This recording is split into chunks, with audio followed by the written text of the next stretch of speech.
Hello friends, मैं रुखसाना एक बार फिर से स्वागत करती हूँ आपका मेरे YouTube channel the fair foundation academy में।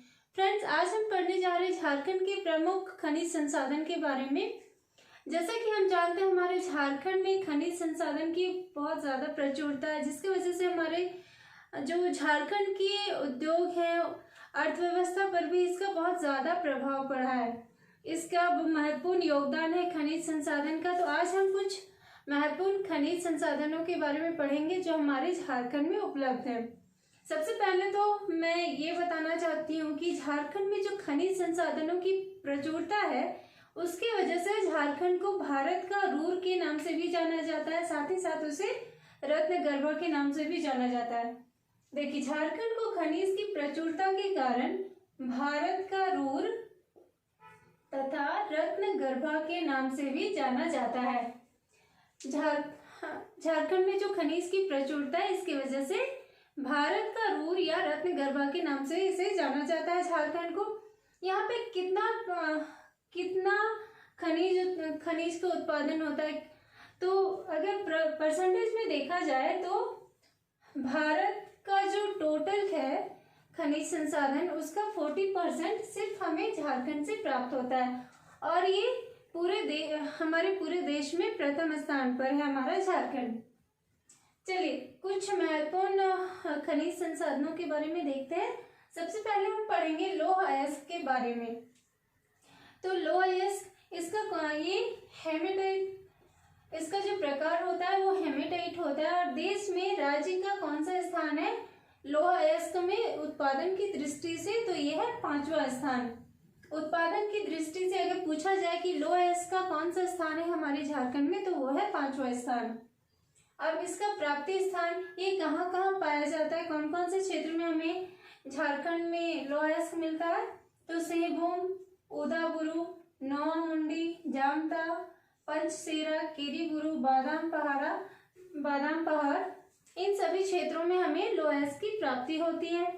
ये जो लौह अयस्क है, इसका जो उपयोग है लौह इस्पात उद्योगों में बहुत ज़्यादा है। वहाँ मुख्य रूप से वहाँ पे होता है टाटा नगर, भिलाई, बोकारो इस्पात उद्योग, इन सभी में इन लौह अयस्क को भेजा जाता है उपयोग के लिए। चलिए, अगला हम देखते हैं मैंगनीज। तो मैंगनीज ये किस प्रकार की चट्टानों से प्राप्त होता है, तो ये धारवाड़ के प्रकार के चट्टानों से प्राप्त होता है। इसका प्रमुख उत्पादन स्थान कौन कौन सा है, तो ये है पश्चिम सिंहभूम। मैंगनीज मुख्य रूप से पश्चिम सिंहभूम में पाया जाता है। इसका उपयोग कहाँ होता है, तो इस्पात निर्माण में, सीसा गलाने में, युद्ध सामग्री बनाने तथा विद्युत एवं रासायनिक उद्योगों में प्रयुक्त होता है। तो ये सभी इसके उपयोग थे मैंगनीज के। अगला हम देखते हैं तांबा। तो तांबा का उत्पादन की दृष्टि से राज्य में कौन सा स्थान है, तो यह है 2रा स्थान। तांबा का हमारे झारखंड में कौन सा स्थान है उत्पादन की दृष्टि से, तो वह है 2रा। इसका प्रमुख उत्पादन स्थान कौन कौन सा है, घाटशिला, मूसाबनी, धोबनी, पत्थरगोड़ा, राखा और सुरादा। और इसका जो भंडार है वो कितना परसेंट है, तो पूरे देश, हमारा जो देश भारत है, तो पूरे देश का 18.48% हमारे झारखंड से प्राप्त होता है तांबा का। अब देखते हैं डोलोमाइट। तो इसका प्राप्ति स्थान कौन कौन सा है, डाल्टनगंज और सिंहभूम। इसका अनुमानित भंडार कितना है हमारे झारखंड में, तो 47.2 लाख टन। इसका जो अनुमानित भंडार है वो है 47.2 लाख टन। अगला हम देखते हैं बॉक्साइट। फ्रेंड्स, बॉक्साइट का प्रमुख स्थान कौन कौन सा है, कहाँ कहाँ पाया जाता है, तो रांची, पलामू, गुमला और लोहरदगा। बॉक्साइट के बारे में हमें और एक चीज पूछा जाता है कि बॉक्साइट गलाने का एक जो मुख्य संयंत्र है वो झारखंड में कहाँ है, तो वो है मुरी में। मुरी कहाँ है फ्रेंड्स, मुरी रांची में है। इसका प्रमुख उपयोग क्या क्या है, तो बॉक्साइट का उपयोग रेल के डब्बे बनाने में, जलयान बनाने, मिसाइल, परिवहन एवं विभिन्न घरेलू वस्तुओं के निर्माण में उपयोग होता है। तो बॉक्साइट का उपयोग किन किन चीजों में होता है, रेल के डब्बे, जलयान, मिसाइल, परिवहन एवं विभिन्न घरेलू वस्तुओं के निर्माण में उपयोग होता है। ये सभी बॉक्साइट के उपयोग थे। अब हम देखते हैं सोना। फ्रेंड्स, सोना इसका जो प्रमुख स्थान है हमारे झारखंड में, वो कहाँ कहाँ है? रांची, हजारीबाग, स्वर्ण रेखा नदी घाटी क्षेत्र। स्वर्ण रेखा नदी में माना जाता है कि वहाँ सोने के कुछ अंश पाए जाते थे उस नदी में।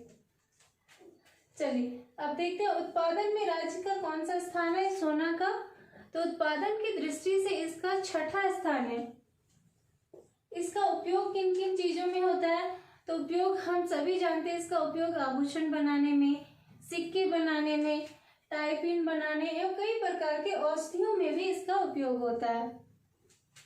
अगला है हमारा क्रोमाइट।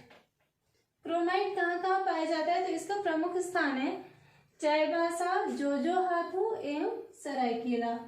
भंडार की दृष्टि से इसका जो भंडारण है हमारे झारखंड में, तो देश के कुल भंडार का 3.9% है। क्रोमाइट 3.9% है पूरे देश भारत का। अगला है टंगस्टन। इसका प्रमुख स्थान है सिवोम के काली माटी क्षेत्र में, फिर हजारीबाग का क्षेत्र। और इसका उपयोग कहाँ होता है? बिजली के उत्पाद बनाने में। तो बिजली के जो उत्पाद बनाते हैं उसमें हमारा टंगस्टन का यूज होता है। अगला है हमारा चीनी मिट्टी। फ्रेंड्स, बहुत से लोग चीनी मिट्टी के बारे में जानते होंगे कि इसका क्या क्या उपयोग होता है।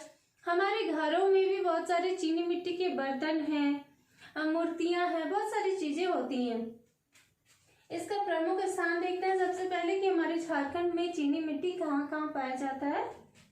तो रांची, सिवोम, हजारीबाग, धनबाद, ये सभी प्रमुख स्थान है। और कई अन्य क्षेत्र भी हैं जहाँ पे थोड़े बहुत और पाए जाते हैं चीनी मिट्टी। इसका उपयोग देखते हैं, जैसा कि अभी मैंने बताया कि इसका उपयोग घरेलू बर्तन, बिजली उपकरण, मूर्तियां बनाने, इमारती सामान बनाए जाते हैं। तो इन सब चीनी मिट्टी का उपयोग इन सभी चीजों में होता है।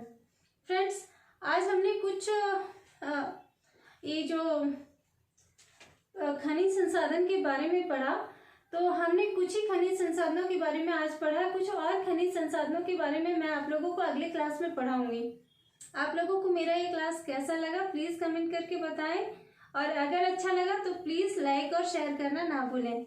और अगर आप मेरे चैनल में नए हैं तो प्लीज सब्सक्राइब कर लें, जिससे मेरे आने वाले क्लासेस के भी नोटिफिकेशंस आपको मिलते रहे। फ्रेंड्स, ये जो टॉपिक है खनिज संसाधन, ये हमारे एग्जाम के लिए बहुत महत्वपूर्ण है। लगभग सभी झारखंड के सभी कॉम्पिटिटिव एग्जाम में ये पूछे जाते हैं। इससे 1-2 प्रश्न होते हैं। अगर आप जेपीएससी की तैयारी कर रहे हैं तो 4 प्रश्न होंगे, जेएसएससी में भी 1 से 2 प्रश्न होते हैं। तो ये जो टॉपिक है हमारा खनिज संसाधन बहुत ही महत्वपूर्ण है। चलिए मिलती हूँ अगले क्लास में इसी टॉपिक को आगे बढ़ाते हुए। तब तक के लिए अलविदा। Thank you.